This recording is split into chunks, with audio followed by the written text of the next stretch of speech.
Hey y'all, N4H&H here. I hope y'all understand y'all. Yeah, I'm Southern and it comes out sometimes. Well, that's Bruce, and this is going to be a monumental day. I want to share it with you. If you've been watching the series on the Yaesu ATAS-120A, you saw me install this antenna, and I have to tell you that it has been performing so well that I'm going to do something. You saw in the previous videos I had an antenna switch in there, and I could compare it to my ham sticks, which are mounted up top, normally connected to that magnet mount, and I have quick connect so I can switch bands. But with this guy, I switch bands by pressing a button on the radio. Okay, the trade-off is it does not go any lower in frequency than 40 meters, okay, 7 megahertz. But I rarely operate mobile really on anything other than 40 meters, sometimes 10 if it's open. And that's in 17 too. That's another favorite mobile band, you know, just because it's so nice and quiet for mobile operation. But I do sometimes go to 60. 60 is a fun mobile band, and I thought about leaving the magnet on the truck and leaving the antenna switch in there just so that I could occasionally do 60. But, by the way, I hardly ever get on 75 meters mobile. I have, but you know, it's kind of a compromise band for mobile operation. You just don't have enough wire in the air. My favorite band all around, I have to say, nostalgically, I love 15 meters because it's the first band I operated on, but I have to be realistic. The best band, and this is why it's my favorite, is 40 meters. Because even in cycle 24, when things were hard, you know, the propagation was terrible, 40 meters gave us propagation virtually 24/7. We had good regional propagation during the day, and then we had good DX propagation at night.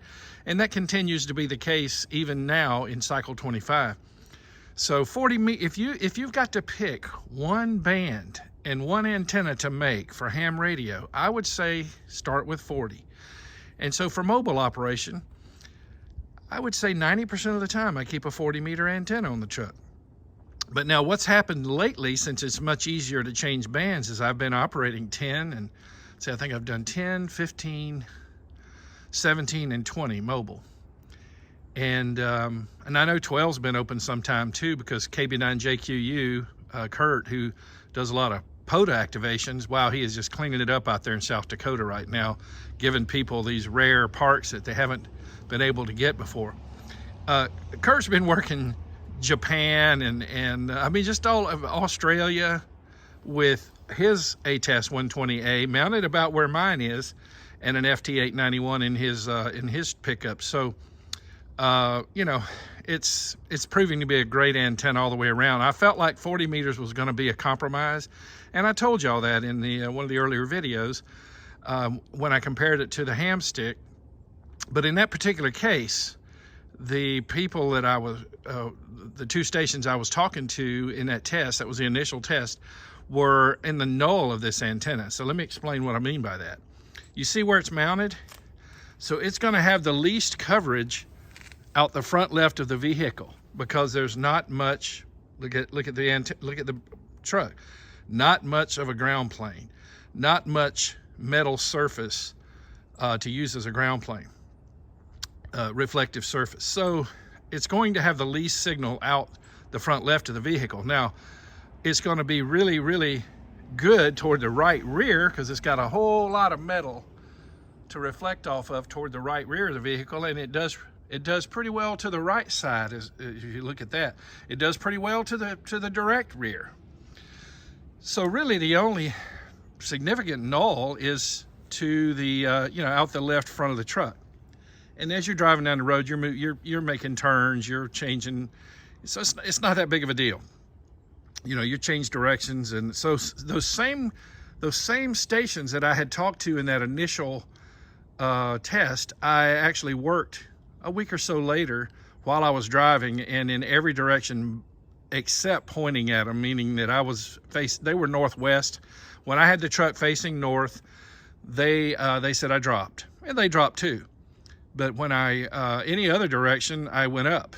And I compared it to the hamstick, and there were times when it was stronger than the hamstick. And that makes sense too, because the hamstick was mounted right there, dead center. So it's more circular pattern. You know how gain works.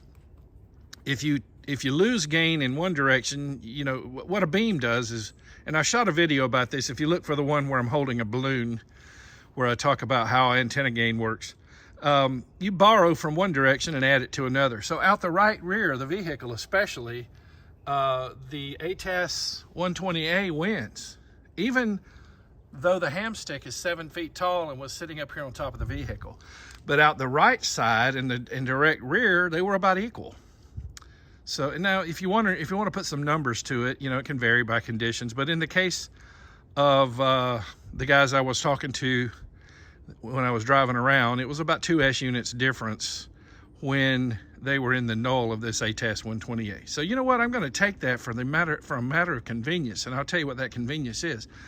I don't have to stop the truck, you know, maybe pull off to the side of the road, get out of the truck, especially that's dangerous on an interstate.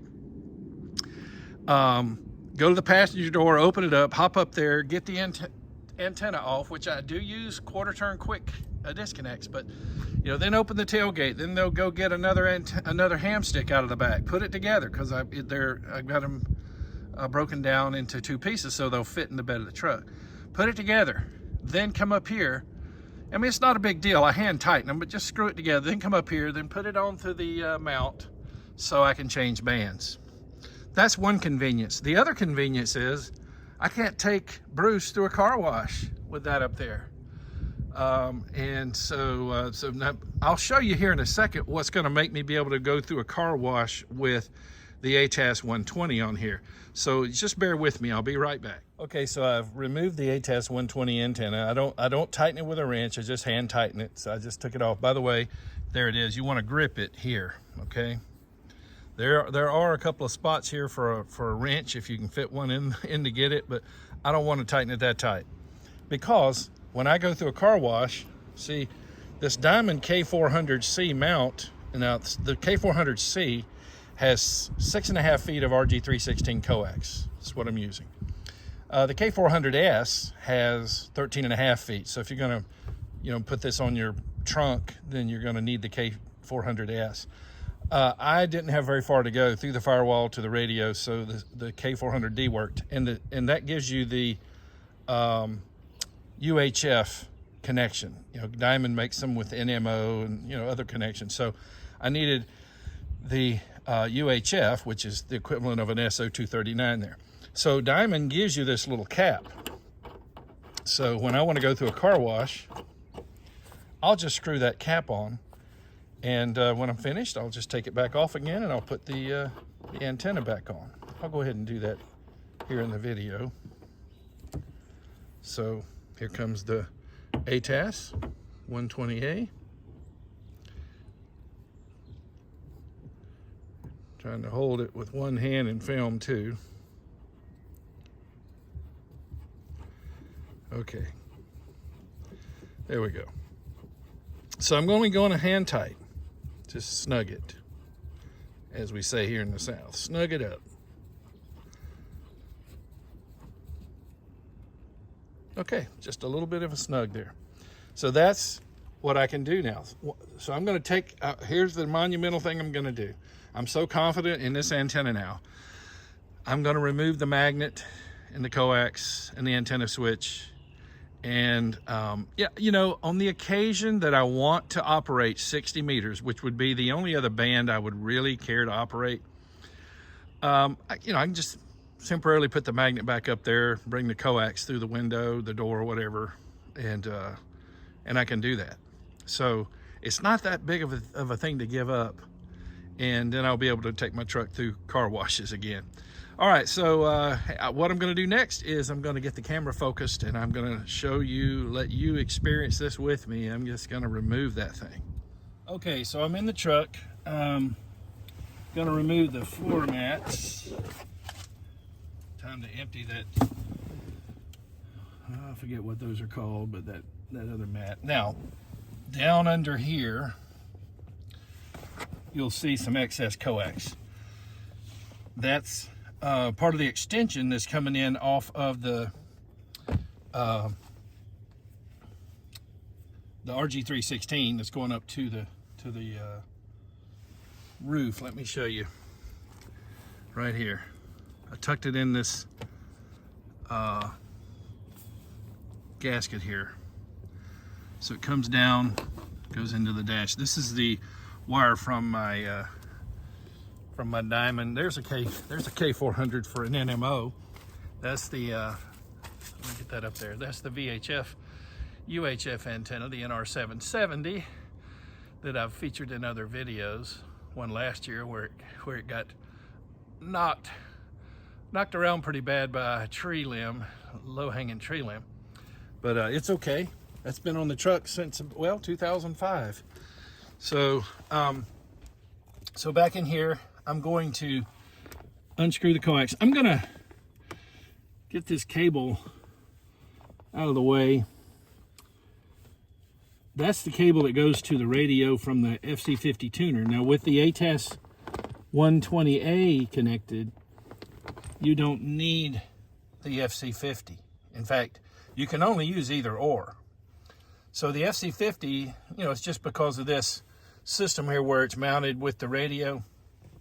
And I may leave it like that for a little while, but I may even come back and remove the FC-50. But it's in there, just disconnected from the radio, so that if I wanted to, I could hook it back up. But you don't use it with the ATAS-120. All right, so this is the antenna I'm going to be disconnecting. I think I will remove this little short coax jumper here for the ATAS-120, and maybe just tuck it in a seat pocket if I ever want to use it.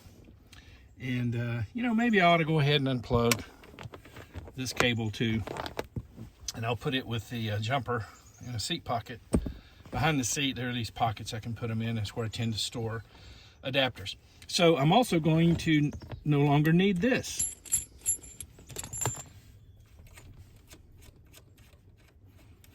The antenna switch I've been using for running tests. I'll keep that though, because I can use it in the shack for radio comparisons. Now, here's the coax coming from the ATAS. Whoops, don't, about to put it into the wrong one. There we go. So there, hook that up to the radio direct. So, it just makes it a little bit more neat there. All right, so now I'm going to move over to this area.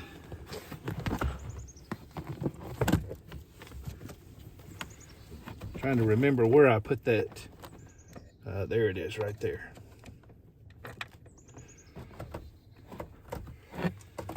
Okay, so I'll show you what I'm going to do. I'm going to have to take this panel off, which is where this coax joins with that extension. So I'm going to have to put the camera down. I'll be right back. Okay, you can see here, there's the junction. This is an extender you can buy from Diamond. So I'm going to disconnect these two. I did have to pop this little connector header here out a little bit so I could pull these through.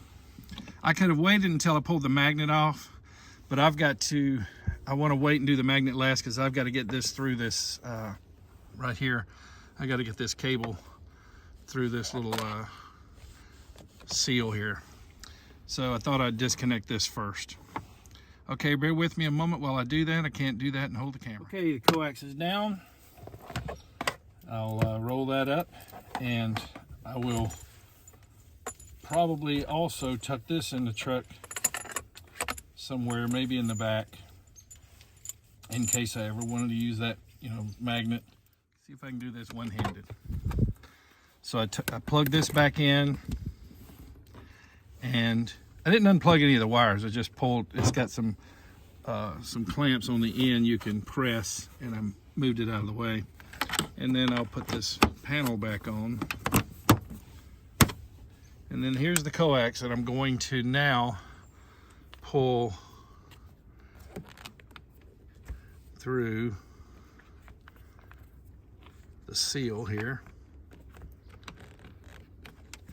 Doing it one-handed, but I wanted y'all to be able to see. Okay, and see, all I did was tuck it in, and now it's all free. All I have to do is get up there and take the magnet off. I want to show y'all a little something extra. The magnets have been removed, the triple magnet, and I can now take the truck to a car wash. Look at that. You know, I mean, a lot of that'll clean up, but I wish I had an ATAS-120A in 2005 when I bought the truck. Those magnets have been up there a while. They were even on my previous vehicle, and they've served me well, but you know, it does come with a cost, ham radio. You know, we have to drill a hole here and there, scratch something up we didn't want to, but you know, it's part of it. But I thought I'd let you see something else, and I'm not gonna miss that.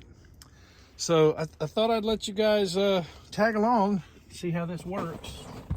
I know you old timers, you know, already know all this stuff, but you know, this is an Elmering channel, and just like the Patreons who help support the channel, you know, we want to be a team and help everyone. And if you're new to amateur radio, the focus of my channel is to give you practical knowledge, whether it be operating techniques on the radios or installations. You know, I started out at age 14 installing CB radios on Saturdays at a CB radio shop, and I would work 10 hours each Saturday doing that. So I will admit, newer cars are more difficult to install in than the ones back then. You know, we'd have a metal track running down the, you know, down here. Take some screws out, easy to route. We had a lot more room in the dashboards. So you have to get very creative these days with mobile installations. You'll notice there, I got that mounted HRO, and that's what's holding the radio up, and it's doing it pretty securely. But what I had to do, let me see if you can see it right here. Had to drill a hole and put a screw in there because the weight of the radio with the FC-50 was still wanting to make that thing tilt, and it would move. It's been very secure ever since I did that. But like I told you, I might be even removing the FC-50 in the future because I'm getting, wow, just so much more confident in this ATAS system. So, hey, thanks for watching. Thank you for being a supporter of my channel by clicking the like button. Those of you who do that, you know, that helps us out so much with YouTube's search algorithm, and that'll help the channel become more prominent. And as the channel becomes more prominent, that helps us all. So I also want to thank that Patreon support team who bring you these videos without them paying it forward. You know, people from 2 years ago that started giving, who are still giving today, are making this video that you're watching right now possible. So, you know, if you think about it, when you make a comment, thank the Patreon team for helping make these videos possible. And, you know, within our Patreon portal, the Patreon team members answer questions and help out too. And some of those guys they're experts on things that I'm not, things that I don't get into. So you may find answers there that you wouldn't get just anywhere else. So all three levels of Patreon team members have access to many of our technical discussions and our polling, previews of videos. I put one up yesterday, I believe, that won't be published publicly until March. So I give them previews of videos. I gave them way early, some very early info about the FT710, so they didn't have to wait on all of the series of videos to roll out to get some insight into whether they might want to buy that rig or not. So that's part of what goes on inside the Patreon, what I call the Patreon portal, patreon.com/N4HNH. I'll go ahead and give you that web address in case you'd like to join. It's www.patreon.com/N4HNH. So like I said, 3 levels of participation. Pick which level is comfortable for you. The executives and the VIPs have access to some documents I've written. Everything from a glossary of amateur radio terminology, which covers a whole lot more than just terms. It goes into some definitions from propagation to what is FM, where did CW come from, all those things. And so that might be beneficial to those of you who are new to amateur radio. I also have the menu optimizations documents. I've added a new radio to that. So currently up to 6, where I go through my menu changes for, here are the radios so far: FT891, FT991A, FT-5000MP, FT-DX10, FT-710AESS, and now the FT-DX101D or MP. So in those documents, I go through all of the menus that I change and why, what the benefit of it is. I also cover the knobs, the buttons, the function menu, what all those are for, how I combine those to do wonderful things, and you've seen some of that in the videos. So those documents are available for executive and VIP level. And there's a couple of documents also for setting up FT8, configuring FT8 for the FT-DX10 or the FT-710. So, you know, we do more on the Patreon side than you see here on the channel. But they make it possible for you to watch the videos on the channel, and that's why I create those, I call them thank you gifts for the Patreon support team.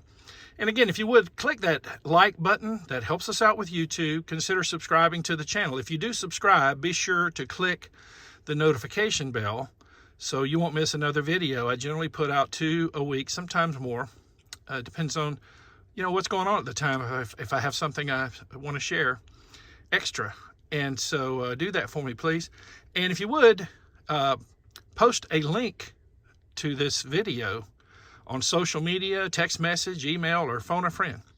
And as always, thank you so much for watching. And 73 from N4 H&M. I wanted you to see one other thing.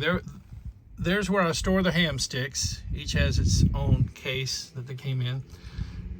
And there's where I'll store the magnet. It actually adhered itself to the side of the truck there. So if I do ever need it, I can pull it out and hook it up.